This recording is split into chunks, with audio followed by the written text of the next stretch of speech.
ও বন্ধু হে, ওয়ালা তাকুম আলা কবরিহি, আপনি মুনাফিকদের কবরের দ্বারে কাছে যাইয়েন না। এখন আল্লাহ যদি নবীকে কবরের পাশে যাইতে নিষেধ করে, আমরা মুনাফিকদের কাছে যাওয়ার প্রশ্নই আসে না। আজকে লেবাসদারি মৌলবীর অভাব নাই, আজকে মাথার মধ্যে টুপি রাইখা, মুখের মধ্যে দাড়ি রইয়া, 5 ওয়াক্ত নামাজ পড়া, দেখবেন নমুনায় সাদা পাঞ্জাবি আর কি সুন্দর করে পায়জামা লাগাইয়া, মাথার মধ্যে সাদা টুপি লাগাইয়া এমন ভাবে চলাফেরা করে, তার মতন সাধু আর মনে কেউ নাই।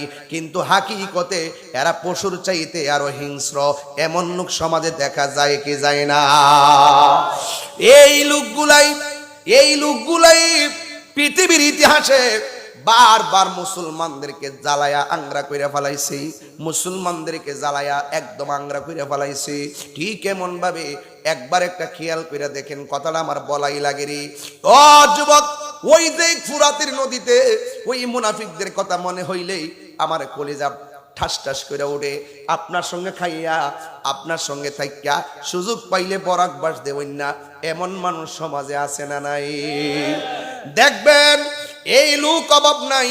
ওই ফুরাতের নদীর পানির মধ্যে জোয়ার উঠে গেছে।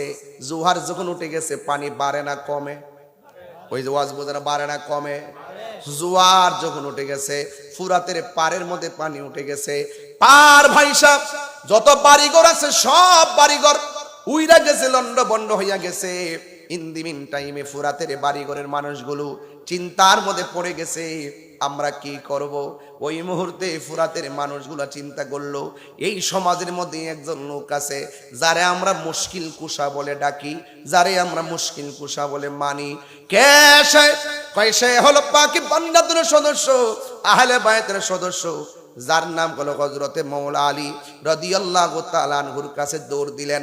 যাইয়া ডাক দিয়া বলেন, হে মাওলা আলী মুশকিল কুশা, আপনি তো পাকি পান্ডাতনের সদস্য, আমাদের বন্যার পানির কারণে আমাদের বাড়িঘর সব লন্ডভন্ড হয়ে গেছে, মেহেরবানি করে আপনাকে ওসিলা মানলাম, আল্লাহর কাছে একটু বলেন। আমরা তো ওলি আল্লাহর দরবারে শুধু ওসিলা মানার জন্য যাই, আমরা তো ওলি আল্লাহকে ওসিলা মানার বাইরে কিছু চাই না। কথা কোন ঠিক কিনা বলেন?